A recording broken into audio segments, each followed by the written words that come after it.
Now into their third decade of making music together, those are the unmistakable sounds of Geddy Lee, Alex Lifeson, and Neil Peart, better known as Rush. Welcome to the world premiere of the brand new Rush album, Counterparts. I'm Steve Warden, coming to you from Rush's hometown of Toronto, Ontario, Canada. Over the course of the next 2 hours, in addition to hearing this very powerful new album, you'll be treated to a first for one of these radio album launch deals, exclusive commentary by all three members of the band, including, as a special fall bonus, Geddy Lee's championship baseball prognostications. Stick around, we'll get started with Rush right after this. Welcome back to Toronto. I'm Steve Warden, and this is the world premiere of Counterparts, the brand new album from Rush. In the last few weeks, over a couple of separate interview sessions, I had a chance to spend some time with Geddy Lee, Alex Lifeson, and Neil Peart. And as we go through the album, you'll hear various comments from all three, some of them surprising, some hilarious, all of them revealing in one way or another. We begin with Geddy Lee's assessment of the sonic direction the band chose for Counterparts, an almost deliberate move back to capturing the basics of bass, guitar, and drums. It was about as deliberate as we ever get. When we start making a record, we really don't know what the hell we're going to do. We just go in and see what starts coming out. But I think there's been a few frustrations in retrospect over the last couple of records, not in the material, and certainly not in the quality of the songwriting and performances, but mostly in a sonic thing. I think there were a few tracks on the last record that the style of production that we used suited very well, and there were another few tracks that seemed in the final result, when we wanted them to kick a bit more, to have a bit more power, it really wasn't there to get out of the tracks. And I think that stuck in the back of our minds, and throughout the tour, hearing those songs live and feeling how much more power they had live, because I think about 3 of the tracks on the last record just sounded, at least to us, it felt really killer live. And we thought, we're not capturing one element of our band. There's some element that we do that is natural to the way we play, and it comes out live that we're not grabbing on record these days. So it was a concerted effort to grab that, and we wanted a complete change of scenery, complete change of engineers, production, everything. And even though we interviewed a lot of young producers and got so many people to work with on this record, we turned to Peter Collins in the end, who had worked with before, for a couple of reasons. Number one being the fact that he is very much a different producer now than he was when we worked with him last. We've always been friends. We've always had great respect for his way of doing things.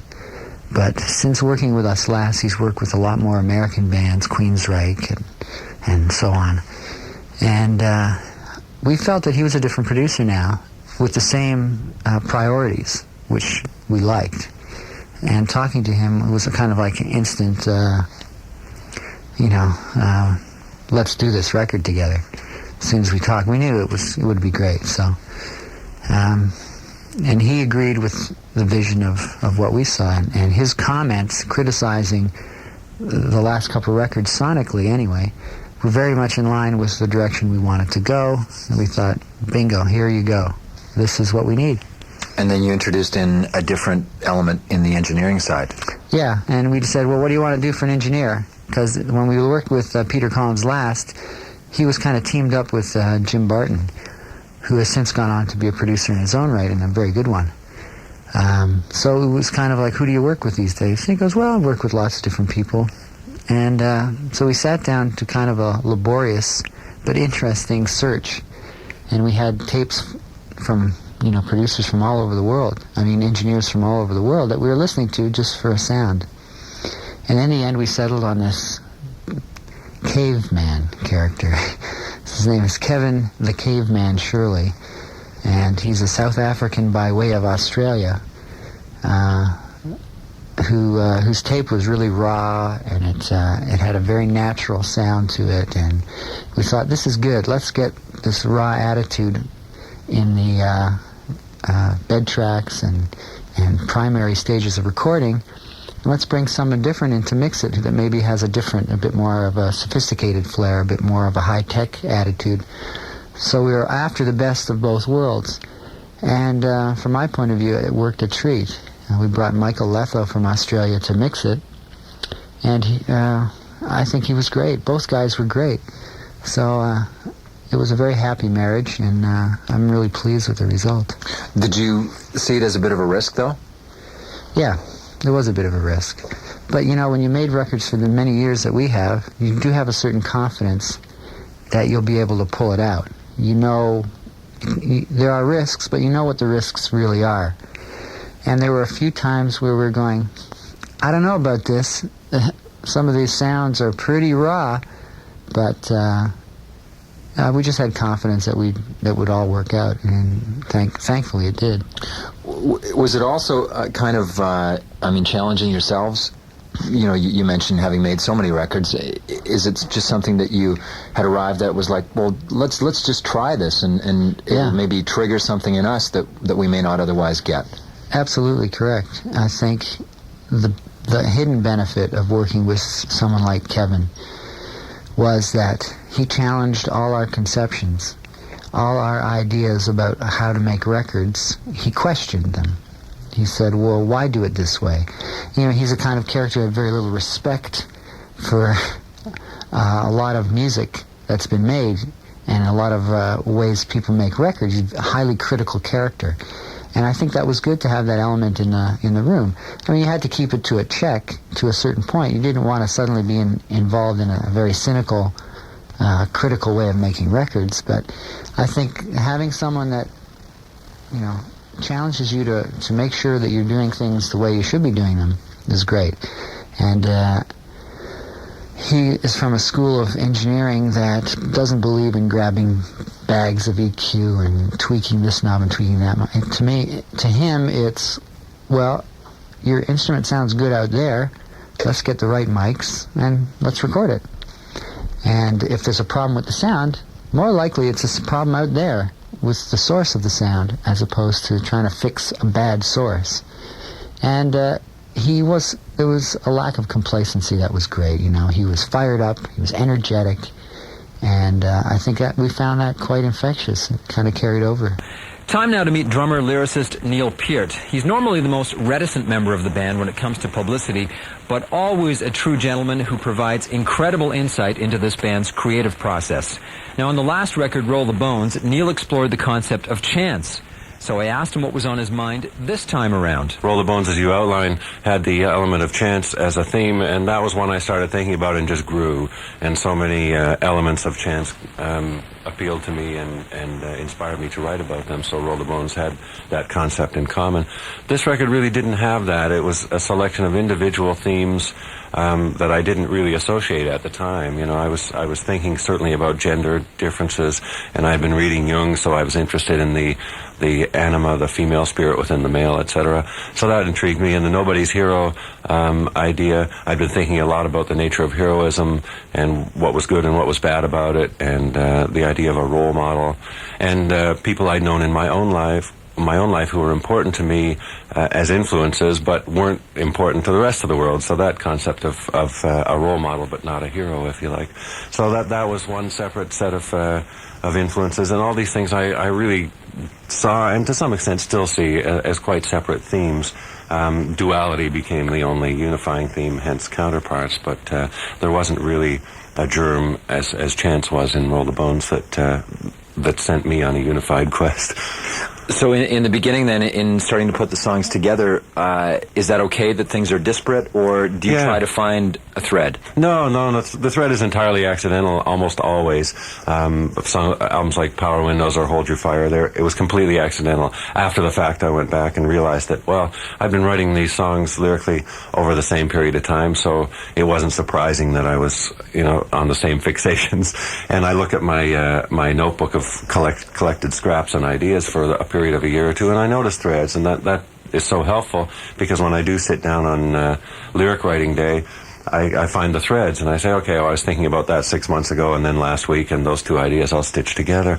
So it tends to happen very naturally and step by step like that, and only really in the final analysis most times can you see what the associations might have been. So this time I remember the earlier songs that I started on lyrically were The Speed of Love, for instance. I was was caught on that phrase and interested in writing more songs about love rather than songs of love. And Nobody's Hero was one of the earliest ones, because again, that was a theme of my thinking over the last 2 years, and many conversations with friends, around the country and so on. We get talking about the nature of heroism, and so that was one that just was a growing crystal, I guess, over a year and a half or 2 years, and then the song was fairly bursting with input by then. Why have you been thinking about heroes and heroism? From so many things, really what I mentioned before about whether or not it's good, the idea of having heroes. For a lot of young people, if their heroes are in sports or in the entertainment world, they tend to be sold and bought as perfect. They're Hollywood, I think, probably invented the idea of demigods and the deity of an actress or the deity of an actor, and then sports took it over too, and the sports deities, until they get old or sick or whatever, they are superhuman. And that seems like all very well and doesn't really hurt anybody, and maybe it inspires young people, but I kind of think it's discouraging too, because when you're growing up, you're painfully aware of your flaws and your limitations, and I think perhaps you can feel too distant from any ideal of perfection. You've got to have a role model is to me the opposite of a hero in a sense, or a counterpart, if you like, in the sense of the definition of counterpart is both duplicate and opposite. It's one of the reasons why I was intrigued by the word so much. So a role model is good because there's no aspect of deity or superhuman perfection about it. It's just, that's the direction I want to go, and here's a person doing it the way I'd like to do it, I thought that was a lot more healthy. And also the nature of heroism, again, something I've touched on before in songs like Limelight and even more recently in Superconductor, was the nature of fame and how it affects the people in it, And I've been involved, of course, in that world for a long time, and watching other people affected by the nature of fame and the nature of that kind of deification, and it really isn't healthy for them either. So I started thinking, well, maybe this idea of modern 20th century Western world heroism really isn't so good. So that was part of the thinking, and then, like I say, one idea is never really enough, so I had the other concept of people that had been significant enough in my own life to merit almost the idea of heroism to me. They had changed my life and prevented me, maybe in the case of the first verse of Nobody's Hero, for instance, about the first gay person I ever knew, who was such a great role model and almost occupies an heroic space in my life, because he prevented me from ever being homophobic or for thinking there was something sick or unnatural about it, because I just knew him and worked with him when I lived in London, and I went to his parties, and it was all just very casual, and I guess I was young enough not to be already prejudiced, so he occupied an important part in my life, and then as the song dictates, we fell apart geographically and drifted apart, rather, and then when I found out that he had died of AIDS, it was like this hole had been left, and yet at the same time this glowing example had been set by him, so it certainly not like his life was in vain, but his heroism was in a very small arena. As most Rush fans probably know, drummer Neil Peart supplies the words, while Geddy Lee and Alex Lifeson sculpt the sound. And in the case of Counterparts, sculpting the sound meant showing off the goods of this very intense, very, very impressive power trio with lots of rock and roll guitar right up front, and it was a concept that Alex Lifeson had no trouble warming up to. And this is something that we discussed on the last tour a number of times, about having to focus more on the three-piece and kind of recapturing some of the energy that we used to feel as a tighter three-piece unit, I think, before we brought keyboards into a more predominant role in the picture of our music. Certainly the style of recording that Kevin Shirley, who was the recording engineer, used was very, very direct and captured, the least amount of resistance from the speakers to the tape machine. I mean, it was just a matter of plugging into the amp and miking it. I wasn't really encumbered by any effects. I mean, we got into some things later, but certainly for the bulk of the guitars and for all the bed tracks, it was just straight ahead. And I sat in the studio for the first time in 12 years and recorded guitars out there, which I've always stayed away from, figuring that in the control room you have a sense of control, and there's immediate communication. If you want the monitors down, they can go down. If you want them up, they can go up. So, I really wasn't into doing it. But Kevin talked me into it, and after a couple of days of getting used to it, it was great. I mean, you could feel the wood of the guitar vibrating against your body, and it was more susceptible to that really cool feedback, and it was your own little world. It was a little bit of an escape. I don't think I'd go back now. Can I ask you a question? Yeah. Did you actually say encumbered by effects? Yes, Geddy. Believe it or not, I actually said that. Did you actually say that phrase? I think or have you been possessed by some sort of logical devil? I've matured a lot in the last couple of months. Say hallelujah. You know something? It just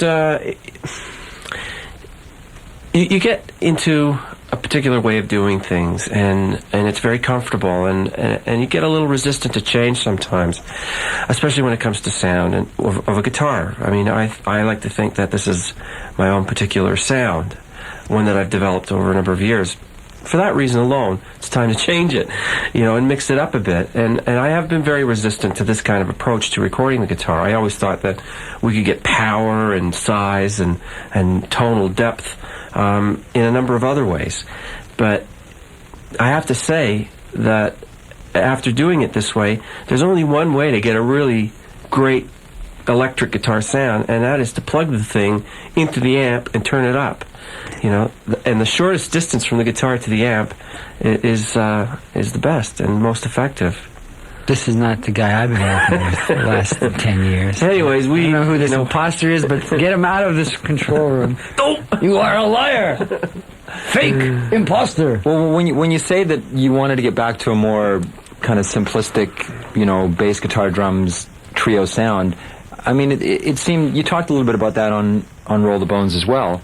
Do you think it's been kind of a gradual process? I think so. We've certainly aimed for it, but... Yeah, but I think, as Alex was saying, so much is to do with a style and the way the engineer hears things. And like we were talking about earlier, there are a number of songs that are kind of more subtle and more textured on Roll the Bones that I think required the kind of production that they had. But there are other songs that really... I think the style of the song and the style of production were not in sync. And the way that Alex had described recording these instruments was more in keeping, I think, with the spirit of some of the ways that we have been writing in the last few years. What were you doing on Double Agent? There's that kind of... We were losing our minds is what we were doing. Double Agent was a complete exercise in self-indulgence. And really, it was one of the last things we wrote on the record, and we just we'd written all these songs that were very heavily structured and, were crafted and meticulously worked on this note and that note, and this was a song we just wanted to kind of get our yayas out and just have a bit of a rave, and really, it's one of the goofiest songs I think we've ever written, but I'm quite happy with the result in its own way. I think it's an interesting little piece of lunacy. The next song we're going to hear is Animate, a song that makes excellent use of some wicked Geddy Lee bass guitar.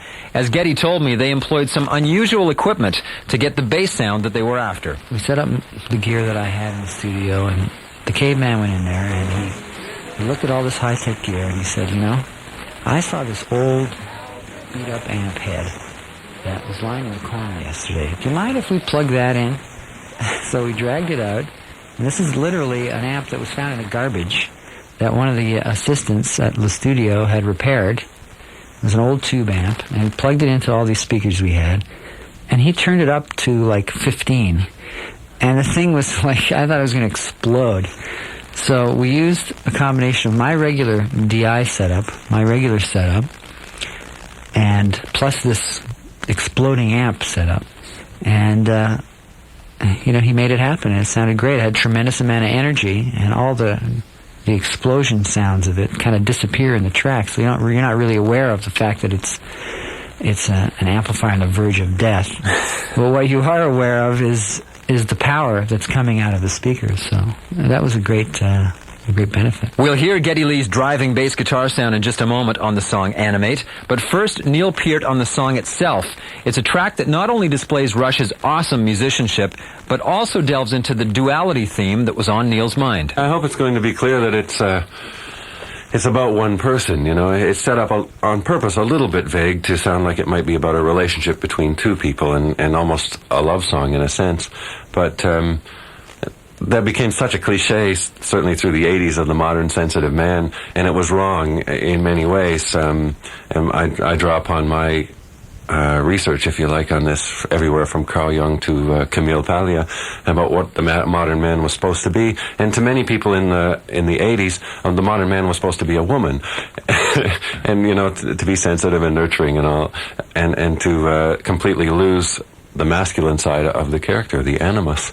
So just in reading about that and thinking about that and observing certainly people around me and how they behave and how they pretended to be, how they pretended they really were and so on, it became a bit of an act of men pretending to be more sensitive than they actually were, and sometimes women pretending to be more aggressive than they actually were. So it was basically pleading for a balance of that. I feel that yes, men do have a large female component to their characters, as it can only be. It's natural. We are, again, as counterparts, we are both duplicates and opposites. The Oxford Dictionary definition of the word includes both of those things. So that's definitely true of genders as well. And in the song, I was trying to get at the idea of that you can be both strong and sensitive. You can be both ambitious and soft, really, but not to deny either, and to keep them in balance. So the dominance and submission metaphor had to come into play, but I used it again of a person dominating himself, in this case because it's a man.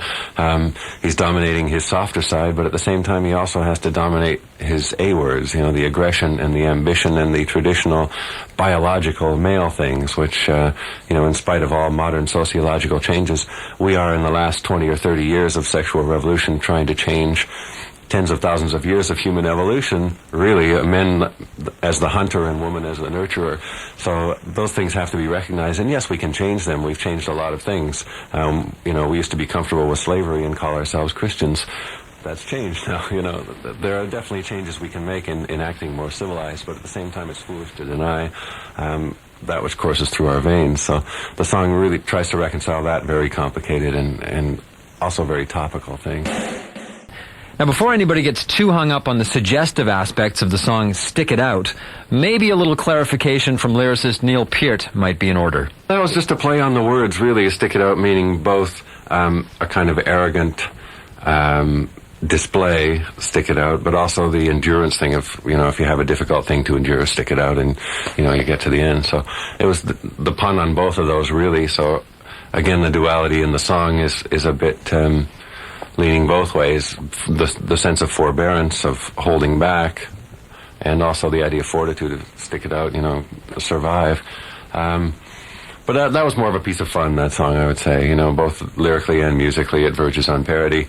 And that was one that I think we just had fun with. And lyrically, I certainly did too. But stick it out and spit it out, and all that was just a bit of wordplay. Now, given the heavy nature of the material on this album, I asked Geddy Lee if that had any great effect on how he approached his vocals on this recording. Well, our style of writing has changed a lot over the years, and particularly the last few years. We seem to be serving the melody of the song. And by that I mean, in the past, our songs were mostly instrumentals that had vocals on top of them. And now they're very much songs written around lyric and vocal melody. And the instrumentation serves that. The instrumentation supports the melody, supports the feeling and the mood of the lyric. So, in a sense, the music is slave to the vocals and to the lyric, which I think is very appropriate for where we seem to be at the moment. For a lot of reasons, I think it leaves me far more range as a singer.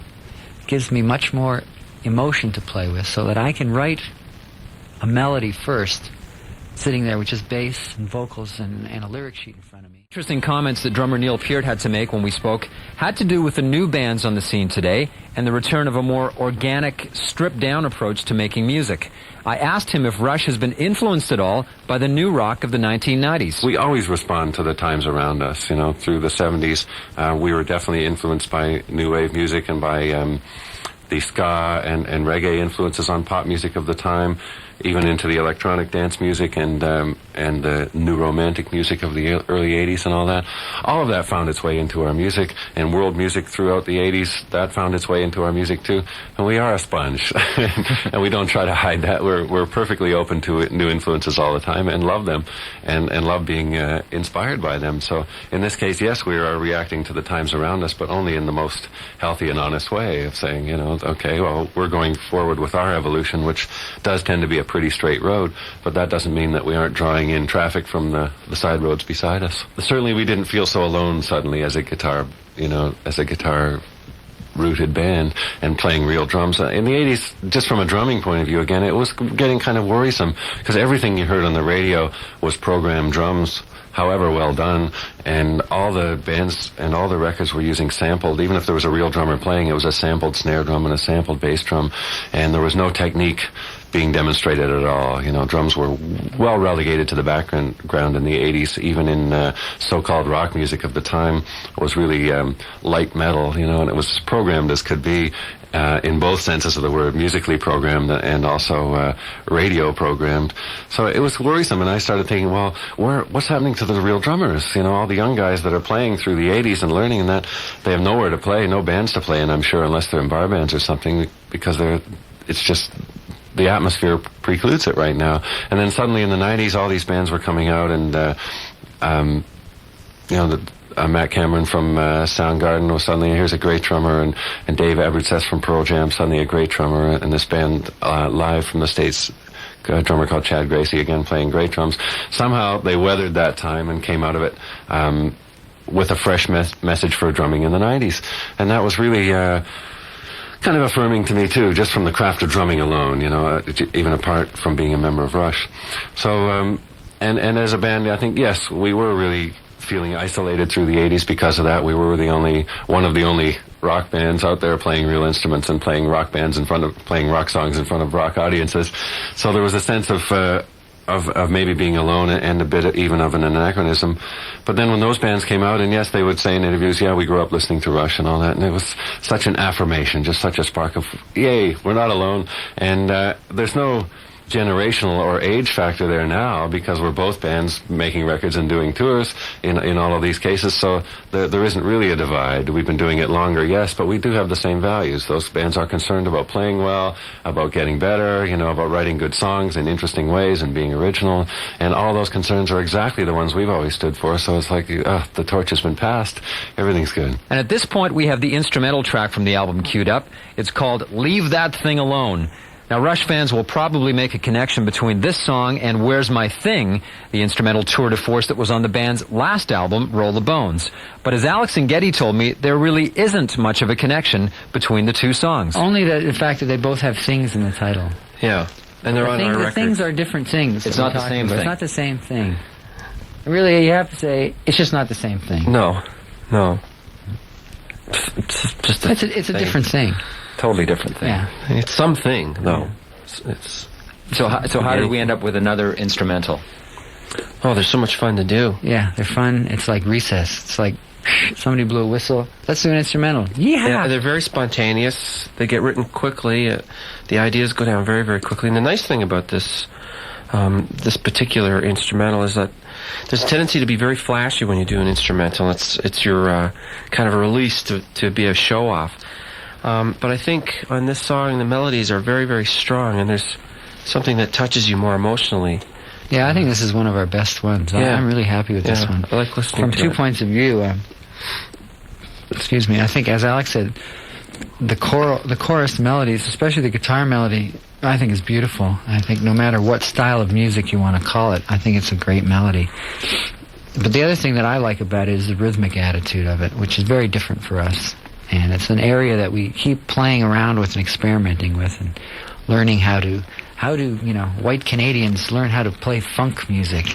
You know, these are continuing experiments in that area. And even though it's not funk music by any funk player's standards, it's for us, it's got more of that rhythmic attitude, which is a lot of fun to do. And sometimes I think it comes in reaction to having written 10 very structured, you know, meticulously put together songs, and here we are at the end of that, and we're going, let's just have some fun. You know, let's string these riffs together, and you know, we always have a riot when we put these down, and you know. We kind of feel sorry for Neil because he's not really included. We don't even let him in, actually, when we're working on those things. And then we give it to him, and that's it. But then he gets to have his stab at it, and usually there's 2 or 3 suggestions that he will have that will change the arrangement a bit here and there. So he gets his turn, but he doesn't. You know, he has to work alone. Yeah, and then he wrecks it with the drums.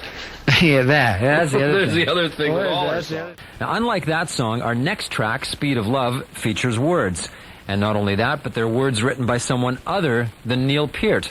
It's a rare collaboration between Neil and his old pal, Pi Dubois. Yeah, in the past, Tom Sawyer, of course, was co-written with Pi, and Force 10 on Hold Your Fire was, too. And I really like his style of writing. It's inscrutable to me sometimes, as I think it is to other people, too, but at the same time, it has a certain power in his images and writing. And also, there was some strange symbiosis that seemed to affect the songs when Pi was involved in Tom Sawyer and in Force 10. It made them somehow a little different musically. You know, his percolation through me, I would get his ideas, and then I would add mine to them and structure it as a Rush song, and then pass it along to the other guys. Even through that chain of events, somehow there was some outside influence that was good. So we've always kind of kept the open door to Pi's ideas. Anytime he had anything to submit, he would send it along to me, usually scrawled in an exercise book. And in this case, that was one that we all responded to some of the images in his presentation. So again, I went to work on it and shaped it up into the kind of structure that we like to work with, and then added some of my own images and angles on it, and so it went. And is it something you enjoy, just as a change of pace, having another input? Yeah, I'm a happy collaborator, really. Obviously, we couldn't have stayed together, the three of us, for 20 years if we weren't happy collaborating. And it's the same way lyrically. I do like working with someone else as long as they're equally open about it. You know, I'm always concerned with Pi that, you know, do you think I'm wrecking up your work? Because theoretically, when he finishes it, he thinks it's done. So if I come in and you know, start changing things around and adding and subtracting things, it could seem a bit presumptuous, I guess. So I'm always concerned about his feelings on that. But he seems comfortable with it too. So it's just like he said, it's just turning out a good tune that counts. That's what matters to him. So it's just a nice thing to do, to have somebody else's input. I've done it in the past, even with Geddy and Alex. I put ideas together in words, and then a song called Chemistry on Signals was like that. They just wrote down a bunch of images and ideas and gave them to me, and I stitched them all together into an organized thing. So that's always a kind of a fun way to work, really. I like it. If the first half of this album is in-your-face aggressive, the second half seems to be, for the most part, more melodic. Geddy Lee told me that it was a real challenge to organize the order of the songs on this record, Counterparts. I think this was one of the hardest records to sequence that we've ever put together. You know, it was much easier in the old days when you had 2 sides. And now that you have one side, boy, it's really tough. You know, Alex made this most magnificent artistic creation. This, you know, form follows function to the sort of a nth degree. storyboard. You know, he does this board, and he lists every title. It's like a magnetic board where every title can be moved around, so you can play around with the sequencing. And on each of these little boards is a fantastic drawing representing the essence of the song as Alex sees it, which is convincing us more than ever that he's a sick human being. But we played around with so many different combinations, and it was really tough. So this is the one order that I think just seemed, when you're listening to an hour's worth of music and considering how much aggressive music was in there, we felt it was kind of a nice way to ease you out of the record. Cold Fire is one of my favorite tracks. Can you tell me a bit about that?